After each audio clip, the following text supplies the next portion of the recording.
what's inappropriate, I'll go now getting back to agreeing with you, is, he doesn't belong on this list because he's not an Avengers villain.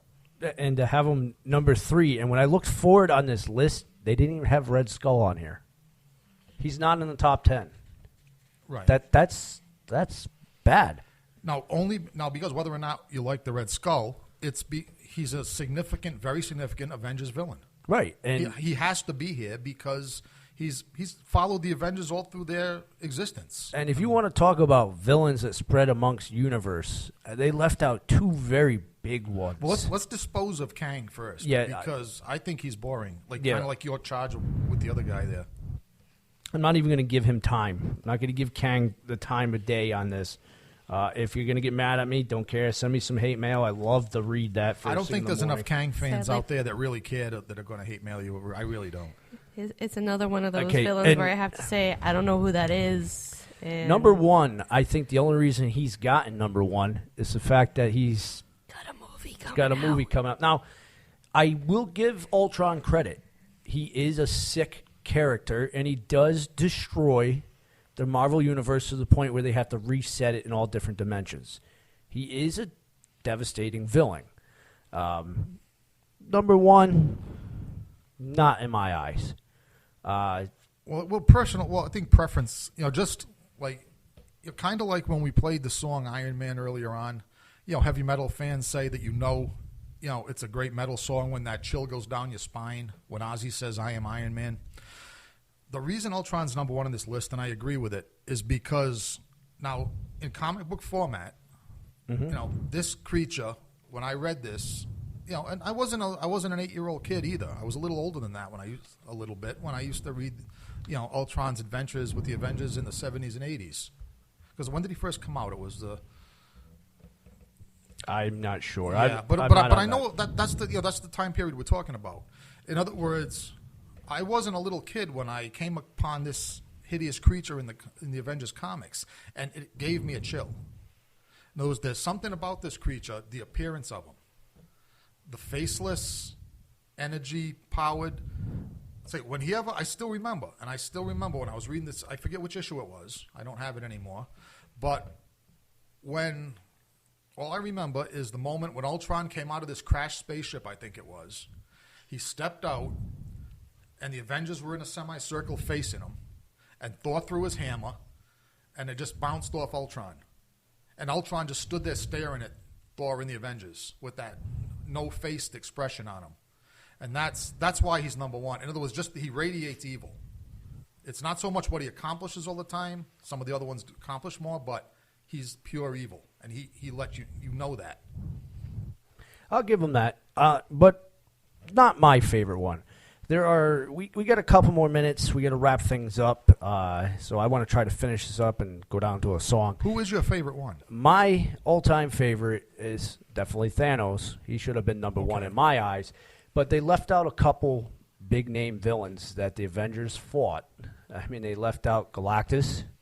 That's a big villain. Yeah, I mean, he became known in the Fantastic Four, but there's a better argument for him being here than some of these other ones. Right, and he was spread amongst the whole Marvel Universe. It took the whole Marvel Universe to take him down. So he is an Avengers villain. And, of course, Onslaught, not even mentioned on this. One of the most deadliest villains to the Marvel Universe doesn't even get a spot on this. And it took all the Avengers, the Fantastic Four, and the X-Men to take this guy down. But he doesn't even get recognized. Silly? Yeah, but whatever. Nurse Misery, we have for all those folks that don't know, May 2nd is Free Comic Book Day. That's right, free comic book. So if you have a store around you that sells comics, like Newberry's or Time Capsule, Toy Vault, they're going to have free comics. But I will not be at any of those stores there. Where will Chuckles the Klown be, Nurse Misery? Chuckles the Klown on May 2nd, which is this coming Saturday, is going to be at Rubber Chicken Comics. They are located at 15 North Main Street, which is on Route 126, Bellingham, Massachusetts. The best free comic day, Stormtroopers, me, and the guy gives away some pretty good books, too. He doesn't just give away the free ones. Sometimes he'll take his overstock and he'll give that away. Not saying he's going to do that this time, but sometimes he does. But he's also a renowned comic artist himself. Yeah, he's good people. Come down and meet me, get your autograph. Also, I got my own tweet account. Is that not true? Yes, Chuckles the Klown is officially on Twitter as of yesterday. His account is about 24 hours old, so you can find him at @ChucklesClown with a K. And I hate tweet. Just saying, thanks for that torture there. You're welcome. I was trying to stay out of this. Love you. I'm going to torture the listeners with a little more of some of my favorite grunge rock. We're going to go down to Alice in Chains, Dirt, here on ChucklesCrypt, Rhode Island Free Radio. Stay tuned. Coming up next, The Haunted Cabaret.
A little apology to the listeners out there. I jumped the gun a little bit. That was Thor the Powerhead by Man of War. We will not be able to listen to Dirt today. However, I will save it for our next show next time we come up on ChucklesCrypt. But do not move from that seat because the Haunted Cabaret is coming up next. And you never know what this man's going to talk about. So stay tuned and, stay tuned. Yeah.